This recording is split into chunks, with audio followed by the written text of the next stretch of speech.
Hey there, everybody. I'm CCB Dolan here with CCB Fozzie and our live audience for the first time ever. We've got Thingy versus WeHURT. Audience, who thinks Thingy's going to win this match? And who thinks WeHURT's going to win this match? Oh. Pretty even. I think a little bit stronger even for WeHURT. That's really interesting. Now we do see the two teams on the field, and we have a very familiar setup from WeHURT. It's the Vargur double or triple Caracal, Cerberus, Sentinels, and double Hawks. This is actually a variant of their earlier setup that doesn't have any logistics at all. Yep. Doesn't even use the frigate logistics. Thingy, on the other hand, has completely dodged the Sleipnir Claymore ban and just moved to a very similar setup to what we saw from them and Warlords yesterday, but using armor instead of shield. So it's double Eos, Curse, Aneros, triple Purifier, huge amount of damage, especially to battleships, and Executioner. Yeah, so here's the question here.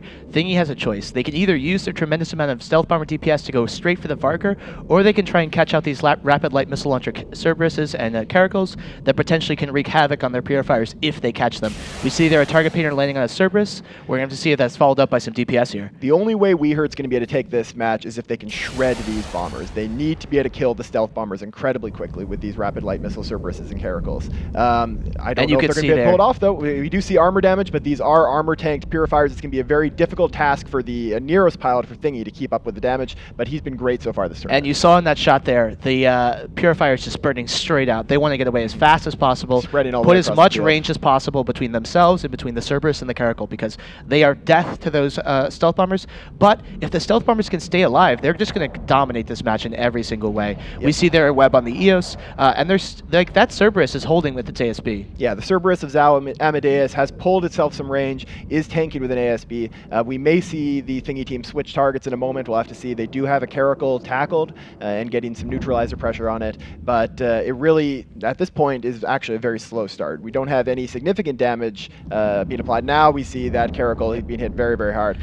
And at the same time, a Purifier is taking a ton of damage there. He's in low armor, and he's got no reps. There's a bunch of damp pressure on that Oneros. Yep. If he can take down that Stealth Bomber, that's a huge win, especially considering that the Caracal goes down. And we do have reps now on the Purifier. If that Purifier goes down, that's going to be a huge amount of the long-range DPS off the Thingy team, and DPS they're going to need if they're going to be able to take down the Vargur later in the fight. Yeah, but the reps are landing here. There's split damage between the two Purifiers. It's probably just a range thing. The Purifiers will have split themselves up, so there's only going to be real good application on a single target there. Another Caracal going down for Karka. Karka not ASB boosting yet. I don't know what's going on here. No, he's going to be dropping pretty fast. He just has so much DPS on him. He had the Eoses up close to him. The Oneros for Thingy is now webbed, so they're going to be using their frigates, the Hawks, to keep him away from the fight as much as possible while they try to do damage to the Curse, which is outside of his lock range, although there he goes. He gets the target lock back on and has his reps on. WeHURT not in a terrible place for cap pressure from that Curse. Of course, ASB is not requiring capacitor to run while loaded,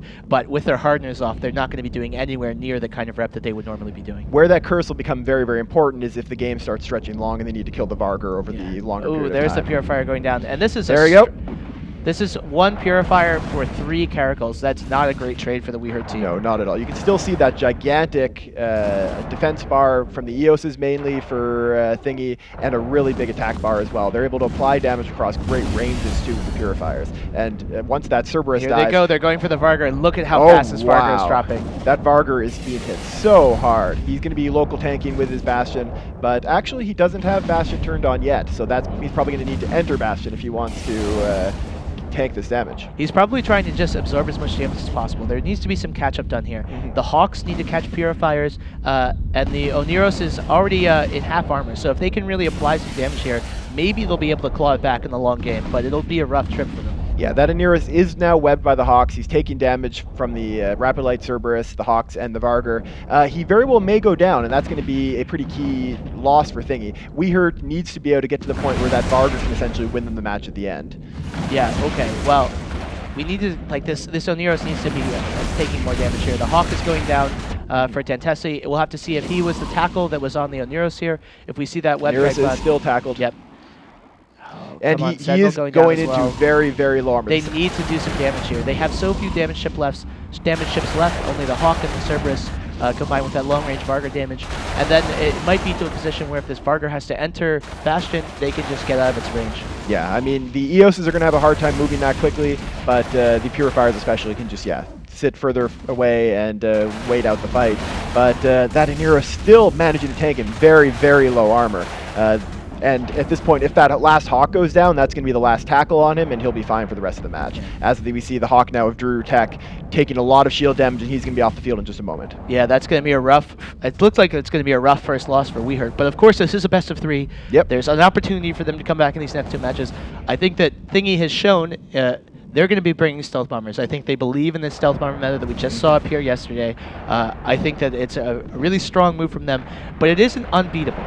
If you know it's coming in, there are counters. The question is, do you have that counter in your back pocket?